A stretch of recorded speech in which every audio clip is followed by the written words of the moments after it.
Hello friends, welcome to my channel. आज मैं आपके लिए लेकर आई हूँ। आज हम बहुत ज़्यादा एक इम्पॉर्टेंट डिस्कशन करेंगे। सीडीपी सेक्शन जो यूपी टेट में 2018 में जो हमारा पेपर हुआ था, उसका पेपर 2 का जो सीडीपी सेक्शन है, आज हम वो डिस्कस करेंगे। और डिस्कशन पूरा एंड तक देखना मत भूलें फ्रेंड्स। इसमें जो बीच बीच में क्वेश्चंस आएंगे, मैं उसमें रिलेटेड आपको एक्स्ट्रा इन्फॉर्मेशन भी साथ के साथ बताती चलूँगी जो एग्जामिनेशन पॉइंट ऑफ व्यू से रेलिवेंट है ना। हर ऑप्शंस को कोशिश करूँगी कि आपको हर ऑप्शंस को एक्सप्लेन करने की कोशिश करूँ। ठीक है फ्रेंड्स, तो इस सेशन को पूरा देखना मत भूलिएगा फ्रेंड्स। तो स्टार्ट करते हैं आज का सेशन। ये बाइलिंगुअल होगा हमारा आज का session. First question, out of the following which should not be kept in mind while selecting a teaching method, है ना। शिक्षण विधि का हमें चयन करते वक्त जो है किस को जो है ध्यान में रखने की आवश्यकता नहीं है।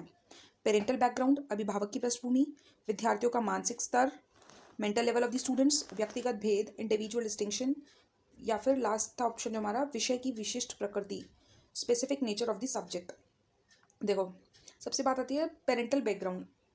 पेरेंटल बैकग्राउंड, अगर हम पेरेंट्स का बैकग्राउंड, जो बच्चों का पेरेंट्स का बैकग्राउंड है, अगर हम उसको माइंड में लेकर चलते हैं ना, तो ये जो है पार्शलिटी हो जाएगी कि भाई ये लो बैकग्राउंड से है, ये फादर, उसके अकॉर्डिंग जो है हम अपनी टीचिंग मेथड्स जो हैं उसके हिसाब से हम अपनी टीचिंग स्ट्रैटेजी प्लान नहीं कर सकते, क्योंकि ये क्या हो जाएगा, पार्शलिटी हो जाएगी, है ना। और जैसे मेंटल लेवल ऑफ स्टूडेंट्स है, मेंटल लेवल हमें माइंड में लेकर चलना पड़ेगा, कंसिडर करना पड़ेगा while while selecting the teaching method, है ना।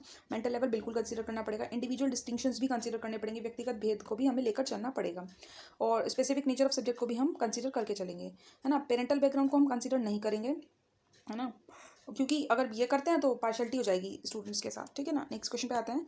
Which of the following is not a characteristic of childhood. Second question, which of the following is not a characteristic of childhood. ये बताना है कौन सी जो है बाल्यावस्था की विशेषता नहीं है। लैक ऑफ क्रियोसिटी, जिज्ञासा की कमी, स्टेबिलिटी इन ग्रोथ, अभिवृद्धि में स्थिरता, extreme gregariousness, participation in group and games, समूह एवं खेलों में सहभागिता। देखो, चाइल्डहुड की हमारी कैरेक्टरिस्टिक्स क्या क्या होती हैं। ग्रोथ क्या होता है, एक टाइम के बाद होकर जो स्टेबल होती है, हो जाती है, नहीं रुक जाती है ना। जो हमारी अभिवृद्धि है उसमें स्थिरता आ जाती है। ये बिल्कुल करेक्ट ऑप्शन है। सेकंड ऑप्शन जो हमारा बिल्कुल करेक्ट है कि ये जो है कैरेक्टरिस्टिक है चाइल्डहुड की। थर्ड ऑप्शन की अगर हम बात करें, एक्सट्रीम ग्रेगेरियसनेस, उसमें सामूहिकता की प्रबलता हो जाती है कि वो जो है समूह में रहना स्टार्ट कर देता है, उसे जो है ग्रुप्स बनाना, फ्रेंड्स बनाना अच्छा लगने लगता है, दोस्त की जो है कंपनी अच्छी लगने लगती है ना चाइल्डहुड में। फोर्थ ऑप्शन है participation groups and games, groups और गेम्स में पार्टिसिपेट करना उसे अच्छा लगने लगता है। लेकिन लैक ऑफ क्रियोसिटी जो है इसका करेक्ट आंसर है इस क्वेश्चन का, क्योंकि जो है ये कैरेक्टरिस्टिक नहीं है चाइल्डहुड की। क्रियोसिटी की अगर हम बात करें, जिज्ञासा की, तो बच्चे जो होते हैं बाय नेचर ही क्यूरियस होते हैं ना। वो नई नई चीज़ों में, कोई चीज़ है वो क्यों है, ऐसा ऐसा है तो क्यों है ना। तो वो क्रियोसिटी होती है उनके अंदर जानने की। तो ये जो हो गया हमारा फर्स्ट ऑप्शन जो हो गया इसका आंसर होगा। सेकंड थर्ड क्वेश्चन पे आते हैं। Which one of the following is not related to creative process, जो है क्रिएटिव प्रोसेस से रिलेटेड नहीं है, जो सृजनात्मक प्रक्रिया से संबंधित नहीं है। फर्स्ट ऑप्शन था अभिप्रेरण मोटिवेशन, सेकंड आयोजन प्रिपरेशन, थर्ड उद्भवन इंक्यूबेशन, फोर्थ प्रबोधन इल्यूमिनेशन। देखो, इसमें जो है हमारे तीन ऑप्शंस हैं, प्रिपरेशन, इंक्यूबेशन और illumination. These all are related to creative process, यानी सृजनात्मक प्रक्रिया से ये तीनों ही संबंधित हैं, आयोजन, उद्भवन और प्रबोधन। और अभिप्रेरण जो है हमारा क्रिएटिव प्रोसेस से रिलेटेड नहीं है ना। अभिप्रेरण का सृजनात्मक प्रक्रिया से कोई संबंध नहीं है, तो इसलिए यही हमारा आंसर हो गया। इससे रिलेटेड एक क्वेश्चन और पूछा जाता है, who is the father of creativity. Creativity के फादर कौन है, तो आंसर होगा हमारा E Paul Torrens. E Paul Torrens, ठीक है ना, नोट कर लीजिएगा ये भी। फोर्थ क्वेश्चन पे आ जाते हैं हम। निम्न में से कौन सा वृद्धि और विकास का प्रथम चरण बताना है कि वृद्धि का, ग्रोथ और डेवलपमेंट के first step. Social development, moral development, physical development और मेंटल डेवलपमेंट। देखो, अगर हम फर्स्ट स्टेप की बात करें ग्रोथ और डेवलपमेंट में, तो सबसे पहले किसी भी बच्चे का कौन सा डेवलपमेंट होता है, फिजिकल डेवलपमेंट होता है। फिजिकल में हम कह सकते हैं बॉडीली डेवलपमेंट, है ना। उसकी जो बढ़ रहा है उसमें वृद्धि हो रही है, उसके शरीर में जो वृद्धि हो रही है ना, तो वो आ जाएगा फिजिकल डेवलपमेंट। सबसे पहले हमारा फिजिकल डेवलपमेंट होगा, ये मेंटल डेवलपमेंट है, मोरल डेवलपमेंट है, सोशल डेवलपमेंट है, ये इसके बाद होंगे, है ना।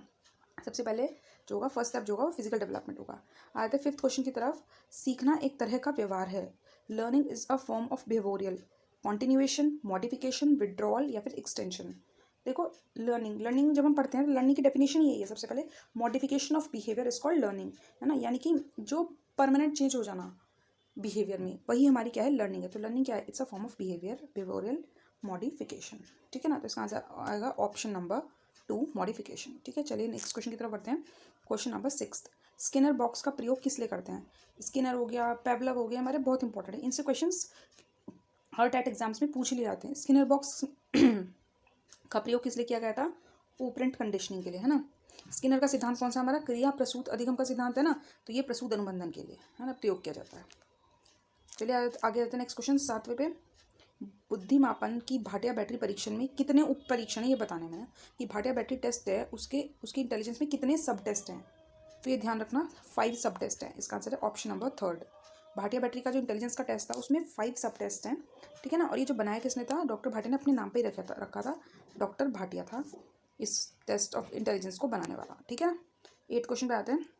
किंडरगार्टन विधि का प्रतिपादन जो है हमारे किसने किया था, ठीक है ना। मोंटेसरी, कुक, फ्रोबेल या डाल्टन।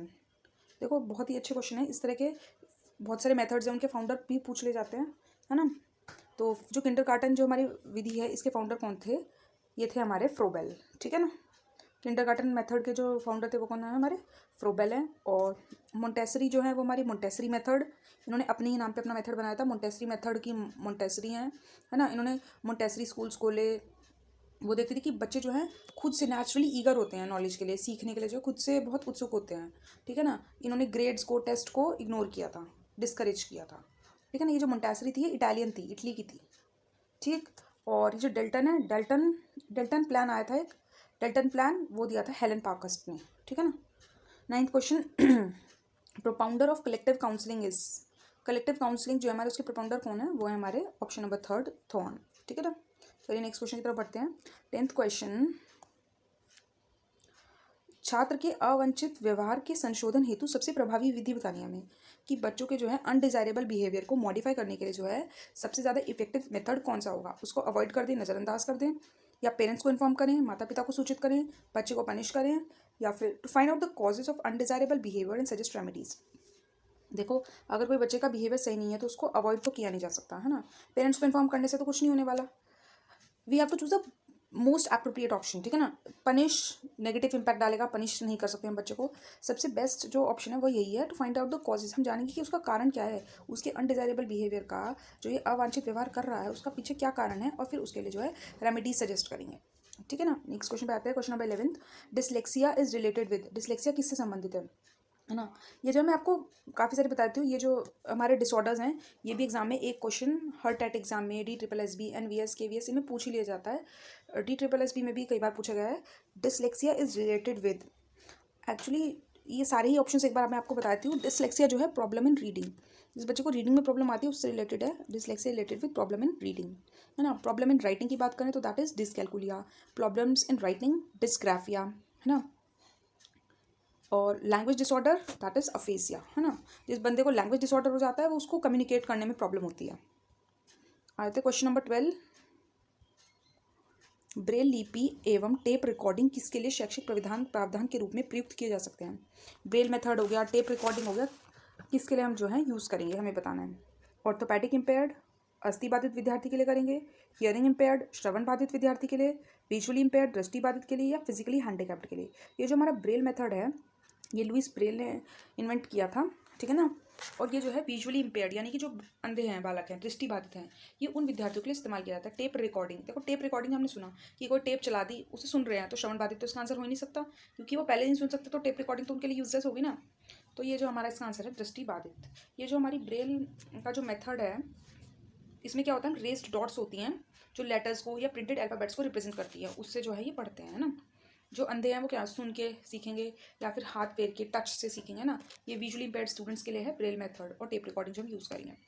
13 क्वेश्चन था, फुल फॉर्म पूछ ली गई थी। CWSN स्टैंड्स फॉर, है ना। ये भी बहुत ईजी क्वेश्चन है, चिल्ड्रन विद स्पेशल नीड्स, ठीक है ना। 14 question, which of the following is not an element of counselling, कौन सा जो है काउंसलिंग का एलिमेंट नहीं है? ऑप्शन थे कॉन्फिडेंस, प्रोफेशनल ग्रोथ, इंटरव्यू या फिर कम्युनिकेशन। देखो काउंसलिंग एक्चुअली में है क्या? Counselling it's the process which occurs when a client and a counsellor, एक क्लाइंट हो गया और एक काउंसलर हो गया, है ना। सेट असाइड टाइम, एक पर्टिकुलर टाइम डिसाइड कर लेते हैं उसकी डिफिकल्टीज को एक्सप्लोर करने के लिए। जो काउंसलर होगा वो जो अपने क्लाइंट की हेल्प करेगा, जैसे एक स्टूडेंट और टीचर का भी काउंसलर और क्लाइंट का रिलेशनशिप हो सकता है ना। उसकी प्रॉब्लम्स क्या हैं उसको वो आइडेंटिफाई करेगा, रेमेडीज सजेस्ट करेगा, उसके लिए भी होता है ना। तो जो एक हमारा काउंसलर होता है उसकी कम्युनिकेशन स्किल्स अच्छे होने चाहिए, है ना। कम्युनिकेशन स्किल्स अच्छे होने चाहिए, एक इंटरव्यू की तरह हो जाता है, ठीक है ना। और जो हमारा काउंसलर है उसमें जो है कॉन्फिडेंस भी होना चाहिए, ठीक है ना। कॉन्फिडेंस होना चाहिए उसके अंदर। Professional growth it has nothing to do with counselling, ठीक है ना। इसका आंसर क्या होगा? Professional growth. 15 क्वेश्चन पे आते हैं। Question number 15, where is bureau of psychology UP? मनोविज्ञानशाला उत्तर प्रदेश कहाँ स्थित है? हमने ये बताना है, ठीक है ना। ये जो है इलाहाबाद में है, लखनऊ में है, आगरा या वाराणसी? तो इसका करेक्ट आंसर है इलाहाबाद में है। ये कहाँ है? हमारी इलाहाबाद में, ब्यूरो ऑफ साइकोलॉजी यूपी, ठीक है ना। 16 क्वेश्चन पे आते हैं। जो संबंध स्किनर का चूहों से एवं थॉर्नडाइक का बिल्लियों से था, वही संबंध मैंने बताना है कॉलर का किससे है। देखो, जो हमारा स्किनर है उसने जो है रैट्स चूहों पे प्रयोग किया था। थॉर्नडाइक है, उसने बिल्ली पे, उसका एक्सपेरिमेंट जो किया था वो बिल्ली पर किया था। कॉलर ने उसी तरह किस पे किया था? चिंपैंजीज पे किया था, ठीक है ना। ये सबको पता भी होगा। अच्छे क्वेश्चन हैं तीनों के ही, जो ये एग्जाम से पूछ ले जाते हैं। स्किनर से बहुत क्वेश्चन होते हैं, आ जाते हैं, थॉर्नडाइक से, कॉलर से, हर टेट एग्जाम पे मोस्टली 1-2 क्वेश्चन मिल ही जाते हैं। 17 क्वेश्चन था, अधिगम का पठार है, learning plateau is defect in learning, cessation of learning, arrested growth in learning या obstruction in learning. Learning plateau क्या होता है? हमारा लर्निंग जो कर्व होता है हमारा, अधिगम का जो पठार है, उसमें क्या होगा? फ्लैट प्लेस होगी, जहाँ पर क्या हो गया, अब जो हो गया वो प्रोग्रेस खत्म हो गई है ना। It is indicating a period of little और नो प्रोग्रेस, की या तो बिल्कुल नाम मात्र को हो रही है प्रोग्रेस, या बिल्कुल हो ही नहीं रही है। वो जो हो गया, वो जो पोर्शन हो गया, वो लर्निंग प्लेट्यू को हमारे शो कर रहा है ना। अधिगम का पठार आ क्यों रहा है? वो बोर हो गया बंदा, है ना, ये लॉस ऑफ मोटिवेशन, अब मोटिवेटेड ही नहीं है वो, है ना। तो these are the obstructions in learning actually, ठीक है ना, यानी अधिगम में अवरोध। 18 क्वेश्चन था, ये बुक्स और उनके ऑथर से भी एक आधा क्वेश्चन आ जाता है एग्जाम में। द बिहेवियर ऑफ ऑर्गेनिज्म नामक पुस्तक के लेखक हमारे कौन हैं? हल हैं, स्किनर हैं, पेवलव थे या थॉर्नडाइक? जो ये बिहेवियर ऑफ ऑर्गेनिज्म जो बुक है, ये किसने लिखी है? स्किनर ने। इसका आंसर है ऑप्शन नंबर 3, ठीक है ना। इसका आंसर है ऑप्शन नंबर 3। और एक और क्वेश्चन इससे रिलेटेड, फादर ऑफ बिहेवियरिज्म कई बार पूछा जाता है, who is the father of behaviourism? तो आंसर होगा हमारा जेबी वॉटसन, ठीक है ना। व्यवहारवाद के पिता कौन है? जेबी वॉटसन। क्वेश्चन नंबर 19 पे आते हैं। छात्रों में सही व्यवहार के प्रशिक्षण हेतु सर्वाधिक महत्वपूर्ण क्या है ना। What is the most important for the training of right behaviour in students? Students में हम राइट बिहेवियर इनकलकेट करना चाह रहे हैं, तो सबसे मोस्ट इंपॉर्टेंट क्या होगा? पनिशमेंट दे दें उन्हें, या रिवार्ड दे दें उन्हें, प्रेज करें उन्हें, या राइट बिहेवियर का प्रेजेंटेशन करें? देखो, रिवार्ड है, प्रेज है ना, ये सब क्या है? एक्सटर्नल मोटिवेशन है, ठीक है ना। अगर हम बच्चों के सामने राइट बिहेवियर प्रेजेंट करेंगे, सही व्यवहार का प्रस्तुतिकरण करेंगे, तो उन्हें पता होगा कि हमें भी यही व्यवहार करना है ना, यही फॉलो करना है हमें भी। तो यही क्या होगा? बेस्ट ऑप्शन होगा। तो हमारा आंसर क्या होगा? Correct option, presentation of right behaviour. आते हैं क्वेश्चन नंबर 20 की तरफ। समस्या समाधान में लक्ष्य प्रवणता की संपत्ति को किसने प्रस्तावित किया? Who had propose the goal gradient concept in problem solving, है ना। ये हमें बताना है गोल ग्रेडियंट कॉन्सेप्ट किसने दिया था। ये जो गोल ग्रेडियंट कॉन्सेप्ट है, ये दिया था हमारे हल ने, पूरा नाम है क्लार्क हल ने दिया था, ठीक है ना। क्वेश्चन नंबर 21 की तरफ आते हैं। इनमें से कौन सूक्ष्म शिक्षण की विचारधारा से संबंधित नहीं है? माइक्रो टीचिंग के आइडिया से जो है रिलेटेड नहीं है, एसोसिएटेड नहीं है, वो बताना है हमें। David Hume, DW Allen, Bush या एचिसन? देखो, माइक्रो टीचिंग के बारे में थोड़ा सा बताती हूँ। माइक्रो टीचिंग का जो आइडिया है, सबसे पहले कहाँ से शुरू हुआ था? स्टैनफोर्ड यूनिवर्सिटी, USA से शुरू हुआ था, ठीक है ना। कौन कौन पर्सन इससे रिलेटेड थे? बुश हो गया हमारा, जो थर्ड ऑप्शन दिया गया है, बुश इससे रिलेटेड थे, थर्ड ऑप्शन। एचिसन भी हमारे माइक्रो टीचिंग से एसोसिएटेड थे। DW एलन भी हमारे जो है माइक्रो टीचिंग से एसोसिएटेड थे। लेकिन जो डेविड ह्यूम है, फर्स्ट ऑप्शन, इनका जो है माइक्रो टीचिंग से कोई संबंध नहीं है इस विचारधारा से। तो इसका आंसर है डेविड ह्यूम फर्स्ट, ठीक है ना। चलिए नेक्स्ट क्वेश्चन की तरफ आते हैं। क्वेश्चन नंबर 22, निम्न में से कौन सा शिक्षण अधिगम का स्तर नहीं है? ठीक है ना। हमारे टीचिंग लर्निंग के 3 लेवल्स हैं, है ना। हमें 4 ऑप्शन दिया, हमें वो बताना है जो टीचिंग लर्निंग का लेवल नहीं है। Reflective level, memory level, understanding level और डिस्टेंस लेवल। देखो, इसका आंसर बता देती हूँ मैं। इसका आंसर है डिस्टेंस लेवल, फोर्थ ऑप्शन, ठीक है ना। Fourth option, distance level is not the level of teaching learning. Okay, अब ये भी एक्सप्लेन कर देती हूँ। सबसे पहले जो लोएस्ट लेवल है वो हमारा है मेमोरी लेवल, ठीक है। सबसे जो लोएस्ट लेवल है वो है मेमोरी लेवल। मेमोरी लेवल होगा, मेमोरी से नाम से ही पता चल रहा है, यानी याद रखने से, फैक्ट्स और फिगर्स को मेमोराइज करने से रिलेटेड हो गया। ये रॉट मेमोराइजेशन को इंकरेज कर रहा है ना। ये जो हमारा मेमोरी लेवल है, ये हमारा जो है रॉट मेमोराइजेशन को जो है एंकरेज करता है। जैसे रूल्स पढ़ा दिए हमने, ग्रामर के रूल्स पढ़ा दिए या अरिथमेटिक के रूल्स पढ़ा दिए, तो वो सब चीज़ें आ जाती हैं मेमोरी लेवल में। अब बात करें अगर हम अंडरस्टैंडिंग लेवल की, उसके बाद आता है नेक्स्ट पे अंडरस्टैंडिंग लेवल, ठीक है ना। Next is understanding level. Understanding level में क्या होता है? कॉम्प्रीहेंशन। ये अंडरस्टैंडिंग नाम से ही पता चलता है, समझने से संबंधित है ना। कॉम्प्रीहेंशन पे, अंडरस्टैंडिंग पे फोकस करता है। और थर्ड जो है हाईएस्ट लेवल हो गया, वो है हमारा रिफ्लेक्टिव लेवल। थर्ड जो हमारा हाईएस्ट हो गया वो हो गया ऑप्शन नंबर 1, रिफ्लेक्टिव लेवल, ठीक है ना। ये क्या होता है, प्रॉब्लम सॉल्विंग अप्रोच यूज़ करता है ना, किसी डिफिकल्ट प्रॉब्लम का सोल्यूशन ढूंढने के लिए प्रॉब्लम सॉल्विंग अप्रोच हम यूज़ करें, ये हाईएस्ट लेवल होगा। ठीक है, क्वेश्चन नंबर 23 पे आते हैं। Which of the following is not democratic strategy in classroom teaching. यह निम्न में से कौन सी कक्षा शिक्षण की जनतांत्रिक शिक्षण विधि नहीं है? योजना, अन्वेषण, व्याख्यान या मस्तिष्क उद्वेलन। इसका आंसर है देखो लेक्चर मेथड। लेक्चर मेथड जो है डेमोक्रेटिक नहीं है, क्योंकि लेक्चर मेथड में क्या है, टीचर बोलता जा रहा है, सामने वाला क्या होता है, बोलता जा रहा है, कोई इंटरेक्टिव सेशन नहीं है, है ना, कोई कम्युनिकेशन प्रॉपर नहीं हो पा रहा, बस बच्चों को क्या है, सिर्फ सुनना है, जो टीचर कहे सिर्फ उसका ही जवाब देना, वो अपनी तरफ से एक्स्ट्रा कुछ नहीं पूछ सकता। तो यहाँ पे कोई डेमोक्रेटिक तो है रहा ही नहीं, तो इसका आंसर है लेक्चर मेथड। ठीक है, बाकी जो तीनों दिए गए हैं, प्रोजेक्ट मेथड हो गया, ह्यूरिस्टिक, ब्रेनस्टॉर्मिंग, ये सब क्या है, डेमोक्रेटिक क्लासरूम टीचिंग से इन्वॉल्व है। ठीक, डेमोक्रेटिक स्कूल एनवायरनमेंट की देखो एक बार बताती हूँ। अगर हम बात करें कि बच्चों को अपॉर्चुनिटी मिले अपने व्यूज़ को एक्सप्रेस करने के लिए, है ना, जो कि हमें प्रोजेक्ट में भी मिल रही है बच्चों को अपने व्यूज़ एक्सप्रेस करने की, ह्यूरिस्टिक मेथड में भी, ब्रेनस्टॉर्मिंग मेथड में भी, लेकिन लेक्चर मेथड में ऐसा नहीं हो रहा, तो हमारा इसका आंसर क्या हो जाएगा, लेक्चर मेथड। 24th क्वेश्चन पे आ जाते हैं हम। निम्न में से कौन सी समावेशी शिक्षण की एक विशेषता नहीं है, ये बताने में इंक्लूसिव एजुकेशन की कैरेक्टरिस्टिक नहीं है। It's the shift in service from the care of disabled children to their education and personal development. Inclusive education is a continuous process and not an achieved state और product. It enhance learning only for student with special needs. ये जो only word जहाँ दिखाई देना, तो बहुत ध्यान से उस पॉइंट को पढ़ना चाहिए हमेशा। इन्होंने कहा कि सिर्फ स्पेशल नीड्स वाले बच्चों को ध्यान देंगे, और इंक्लूजन का मतलब ही होता है कि सबको इंक्लूड करना, है ना, चाहे वो स्पेशल नीड वाला बच्चा हो, चाहे वो नॉर्मल वाला बच्चा हो, है ना, कैसा भी हो, एवरेज बच्चा हो या हाई आईक्यू वाला बच्चा हो, उसमें हम सबको ही शामिल करके चलेंगे। और ये यहाँ पर कहना है कि सिर्फ हम स्पेशल नीड्स वाले बच्चों को इंक्लूड करें, तो यही हमारा जो पॉइंट है वो गलत है। इंक्लूसिव एजुकेशन से की कैरेक्टरिस्टिक नहीं है ना। फोर्थ ऑप्शन पढ़ना चाहो पढ़ लो, वैसे पढ़ने की भी हमें जरूरत नहीं है। It seeks to maximise the potential of all the students, है ना, सभी बच्चों के पोटेंशियल को मैक्सिमाइज करने के लिए ये हमारा काम होता है। तो इसका आंसर हो गया ऑप्शन नंबर 3। ठीक है, क्वेश्चन नंबर 25 पे आता है। Which one of the following is not related to Flanders interaction analysis system. Flanders interaction analysis system, देखो मैं बताती हूँ। फ्लैंडर्स इंटरेक्शन एनालिसिस सिस्टम जो था उसमें 3 इन्वॉल्व हैं, teachers talk, students talk and then silence. जो ये गार्जियन टॉक है, ये जो है फ्लैंडर्स इंटरेक्शन एनालिसिस से रिलेटेड नहीं है, तो इसका आंसर क्या होगा हमारा ऑप्शन नंबर 1। ठीक है ना, गार्जियन टॉक। ये जो फ्लैंडर्स इंटरेक्शन एनालिसिस है, ये बनाया गया था वर्बल कम्युनिकेशन जो हो रहा है क्लासरूम में उसको ऑब्जर्व करने के लिए, है ना। इसमें हमारे ये 3 इन्वॉल्व होंगे। लास्ट के जो 3 ऑप्शन है, टीचर टॉक, स्टूडेंट टॉक और साइलेंस। चलिए आगे बढ़ते हैं। 26 क्वेश्चन। संभाषण के अर्थ की लघुत्तम इकाई बतानी है। In speech the smallest unit of meaning is syllable, morpheme, phoneme या फिर वर्ड्स। ठीक है ना, देखो फोनीम जो है हमारी स्मॉलेस्ट यूनिट है मीनिंग की, और स्मॉलेस्ट यूनिट बोल रहे हैं मीन्स उसको तोड़ा नहीं जा सकता, तो इसका आंसर है हमारा ध्वनिग्राम, सेकंड ऑप्शन फोनीम। ठीक है ना, आते क्वेश्चन नंबर 27 पे। बहुत ही अच्छा क्वेश्चन है। We learn by doing, who said, किसने कहा था कि हम करके सीखते हैं। बहुत ही अच्छा क्वेश्चन है, इसका आंसर है सिम्पसन। ठीक है ना, ये सिम्पसन ने बोला था कि हम जो है करके सीखते हैं। क्वेश्चन नंबर 28 पे आते हैं। Which of the following is not the level of teaching. कौन सा जो है शिक्षण का स्तर नहीं है। अभी मैंने सारे तीनों लेवल्स एक्सप्लेन किए हैं। सबसे पहले मेमोरी लेवल सेकंड ऑप्शन में जो दिया गया है, उसके बाद जो होता है हमारा अंडरस्टैंडिंग लेवल होता है, और उसके बाद जो टॉप पे होता है वो होता है हमारा रिफ्लेक्टिव लेवल।